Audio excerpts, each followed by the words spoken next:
संवाद लाइव।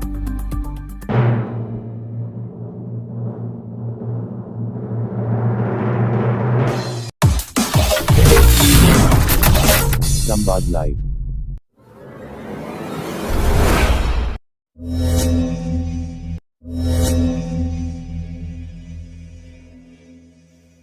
स्वागत है आपका मेरे YouTube चैनल संवाद लाइव पर। मेरी इस वीडियो को लाइक करें और चैनल को सब्सक्राइब करें।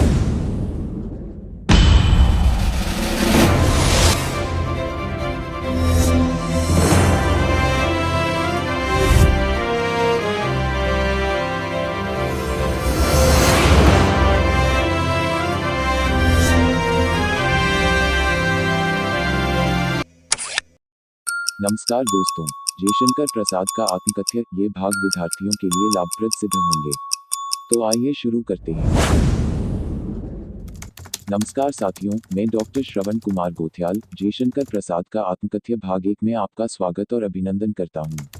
तो आइए आज हम जयशंकर प्रसाद का आत्मकथ्य भाग 1 में उनके जीवन परिचय और कृतित्व पर संक्षेप में थोड़ा प्रकाश डाल लेते हैं।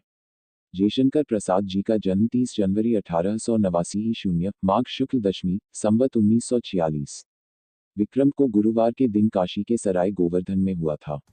इनके पितामह शिवरतन साहू वाराणसी के अत्यंत प्रतिष्ठित नागरिक थे और एक विशेष प्रकार की सुरती तंबाकू बनाने के कारण सुंगनी साहू के नाम से विख्यात थे। उनकी दानशीलता सर्वविदित थी और उनके यहाँ विद्वानों तथा कलाकारों का सम्मान होता था। जयशंकर प्रसाद के पिता देवी प्रसाद साहू ने भी अपने पूर्वजों की परंपरा का पालन किया। इनके परिवार की गणना वाराणसी के अतिशय समृद्ध घरानों में थी और धन वैभव का कोई अभाव न था। जयशंकर प्रसाद का कुटुंब शिव का उपासक था। इनके माता पिता ने इनके जन्म के लिए भगवान शिव से बड़ी प्रार्थना की थी। झारखंड के वैद्यनाथ धाम के से लेकर उज्जैनी के महाकाल की आराधना के फलस्वरूप उनके यहाँ पुत्र रत्न की प्राप्ति हुई। बचपन में जयशंकर प्रसाद को झारखंडी कहकर पुकारा जाता था और इनका नामकरण संस्कार भी वैद्यनाथ धाम में ही हुआ। शिक्षा।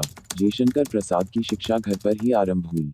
संस्कृत, हिंदी, फारसी और उर्दू के लिए शिक्षक नियुक्त थे। इनमें रसमय सिद्ध प्रमुख थे।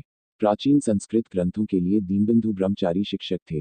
कुछ समय के बाद स्थानीय क्वींस कॉलेज में जयशंकर प्रसाद का नाम लिखा दिया गया, पर यहाँ पर वे 8वीं कक्षा तक ही पढ़ सके।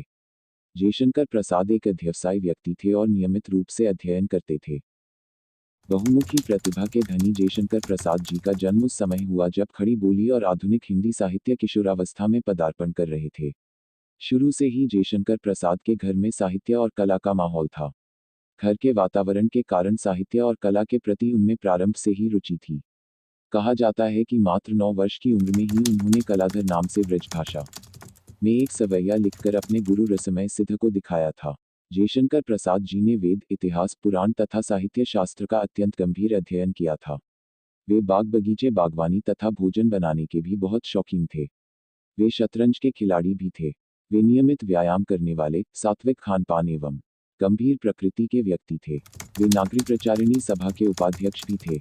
लेकिन इतना नियमित दिनचर्या का पालन करने के बाद भी दुख और विपत्तियों के कारण वे क्षय रोग से पीड़ित हो गए और 15 नवंबर 1937 दिन सोमवार को प्रातःकाल केवल 47 साल की उम्र में काशी में उनका देहांत हो गया। काव्य रचनाएं। जयशंकर प्रसाद की काव्य रचनाएं 2 वर्गों में विभक्त है: काव्यपथ अनुसंधान की रचनाएं और रससिद्ध रचनाएं। आंसू, लहर तथा कामायनी दूसरे वर्ग की रचनाएं हैं।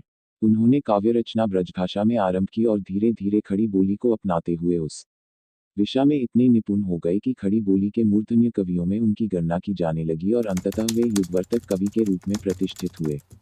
उनके लिखे निम्नलिखित काव्य ग्रंथ बहुत प्रसिद्ध हुए: कानन कुसुम, महाराणा का महत्व, झरना, आंसू, लहर, कामायनी, प्रेम पथिक। उन्होंने हिंदी काव्य में छायावाद की स्थापना की। कहानी। सन 1912 ईस्वी में इंदु में उनकी पहली कहानी प्राम प्रकाशित हुई। उन्होंने कुल 72 कहानियां लिखी हैं। कहानी संग्रह: छाया, प्रतिध्वनि, आकाशदीप, आंधी, इंद्रजाल।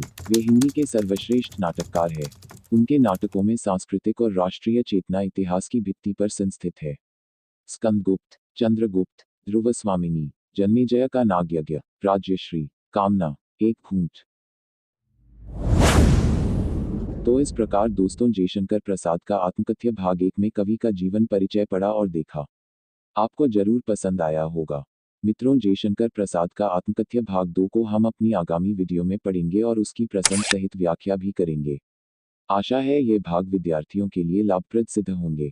आगामी वीडियो देखने के लिए मेरे चैनल संवाद लाइव को सब्सक्राइब करें और वीडियो को लाइक करें। धन्यवाद। तो मिलते हैं अपनी अगली वीडियो में।